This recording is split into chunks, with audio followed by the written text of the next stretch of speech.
October 25, 1944. Off Samar Island, Leyte Gulf, Philippines. Dawn. The sky is blood red, streaked with black smoke from burning American ships.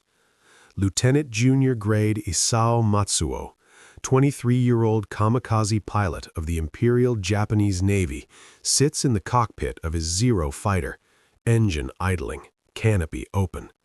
The wind carries the smell of salt, oil, and gunpowder. His white hachimaki headband is tied tight, the rising sun symbol stained with sweat. A small photo of his mother is tucked inside his flight suit, pressed against his heart. The flight leader's voice crackles over the radio. "All units, launch! For the Emperor! For the motherland! One plane, one ship!" Matsuo's hands tremble on the stick. He looks left, right. His squadron mates, young men like him, faces pale but determined. Some smile, some cry silently. All know this is a one-way flight. No return, no parachutes, only death and glory. He pushes the throttle forward. The Zero rolls down the short runway al Cebu, lifts off, wheels up. The island falls away beneath him. The sea opens wide, gray, endless, full of American carriers and destroyers. As he climbs to 4,000 meters, the formation tightens. 10 planes, 10 lives, 10 bombs. Matsuo's heart pounds so hard he can feel it in his throat. He thinks of his mother in Kyoto, the last letter he wrote last night, folded carefully, left in his quarters. "Mother, forgive me. I go to die for our country. Do not grieve. I will meet father in Yasukuni. Tell my sister I love her. The cherry blossoms are falling early this year." He thinks of the girl he loved in Tokyo, her smile, the way she laughed when he promised to bring her back a seashell from the Philippines. He never did.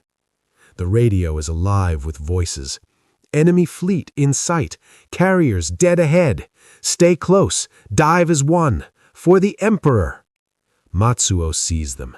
Task Force 3.3, Taffy 3. Small escort carriers, destroyers, destroyer escorts. They look tiny from up here, but he knows they have anti-aircraft guns, Hellcat fighters, and men who will fight to the last shell. His flight leader calls, "Target the carriers. Dive at 45 degrees. Full throttle." Matsuo pushes the stick forward. The Zero noses down. The engine screams. Air rushes past the canopy like a hurricane. G-forces press him into the seat. The altimeter spins backward. 3,000 meters. 2,000. 1,000. He sees the American ships growing larger. Tracers arc upward. Red, green, white. Shells burst around him. The plane shudders. A 40-millimeter round punches through the wing. Fuel leaks. Fire blooms on the port side. He doesn't pull up. He thinks, this is it. No fear. Only duty. He whispers the last words his instructor taught him. "Tenno Heka Banzai." Long live the Emperor. The carrier's deck rushes up. Gray steel. Guns flashing. Men run. Anti-aircraft fire tears at the Zero. Pieces fall away. The engine coughs. Flames engulf the cowling. Matsuo keeps the nose steady. 500 meters. 200. 100. He sees the faces of the American sailors, young, terrified, just like him. One last thought. "Forgive me, Mother. I wanted to live." Impact. The Zero slams into the flight deck of the USS St. Lo. A fireball erupts. The carrier burns, lists, begins to sink. In that final second, Matsuo feels no pain, only release. His plane becomes fire. His life becomes legend. His mother receives the telegram, "Died in honorable service to the Emperor." But in his last heartbeat, he was not a kamikaze. He was just a boy who wanted to go home. This is the forgotten truth behind the kamikaze. Not fanatics, not monsters, but young men trained, ordered and sent to die for a cause already lost. Their last thoughts were not glory. They were love. They were regret. They were goodbye.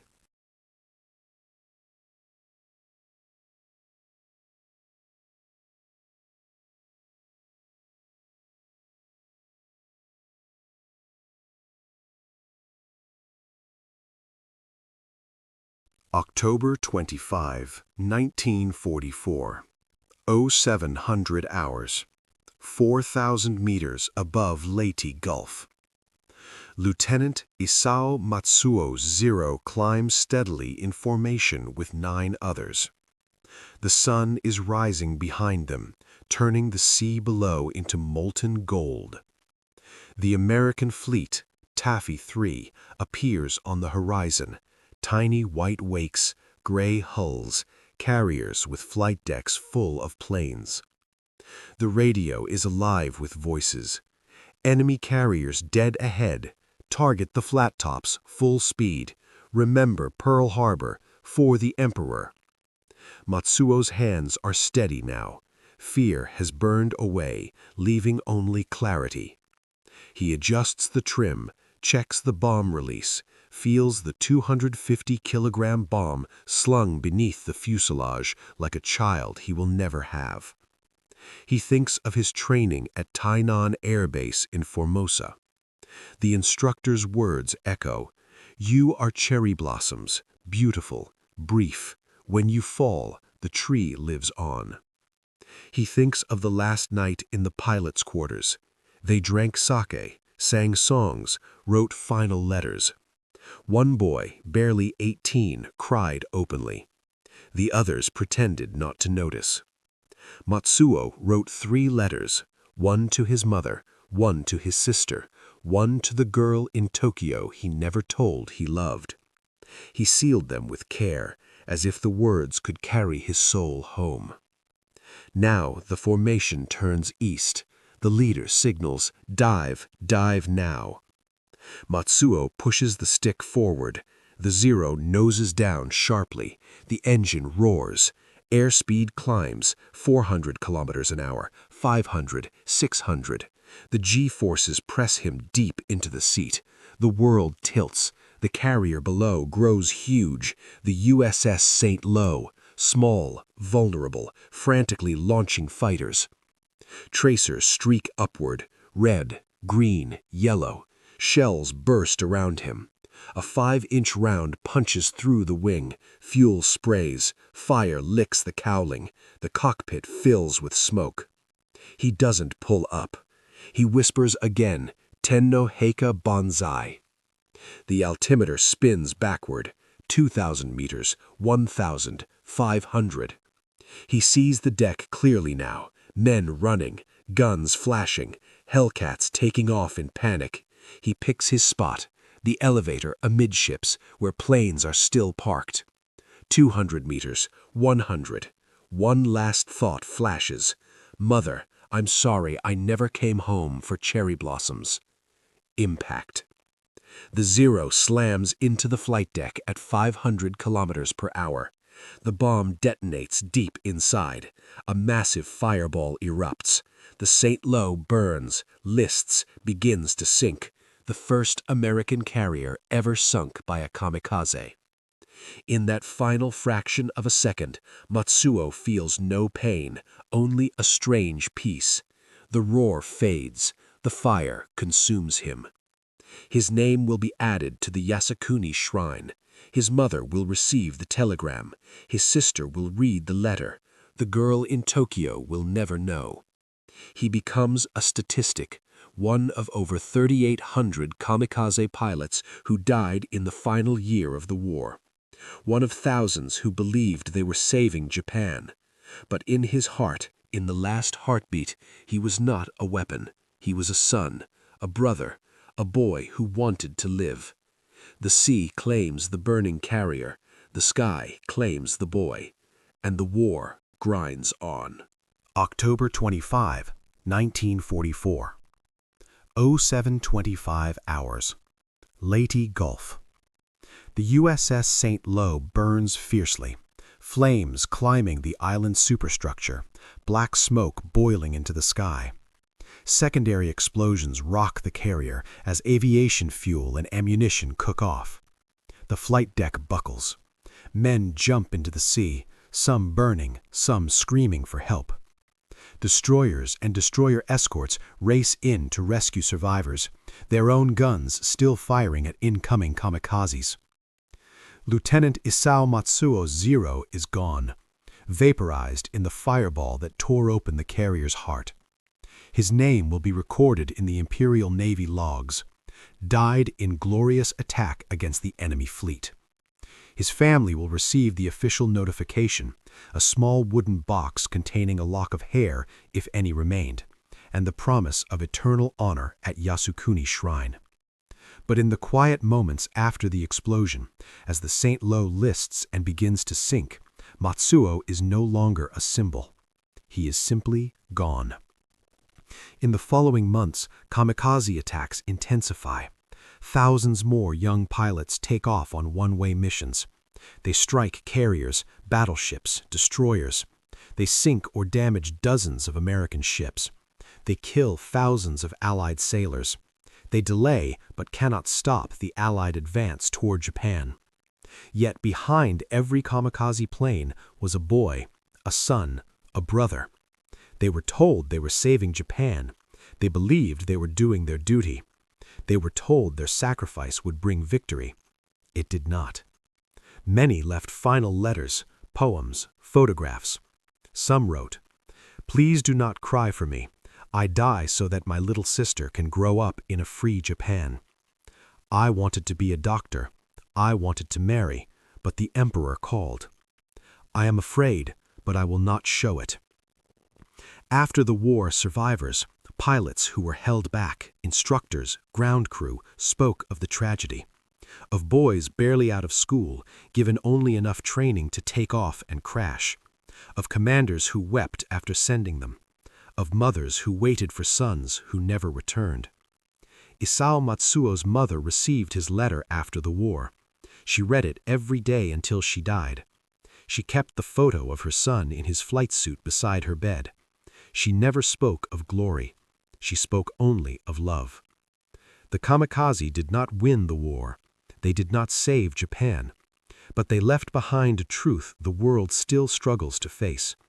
War turns children into weapons, and when the weapons are spent, the children are forgotten. In the end, Matsuo's last thought was not of the emperor. It was of cherry blossoms and home.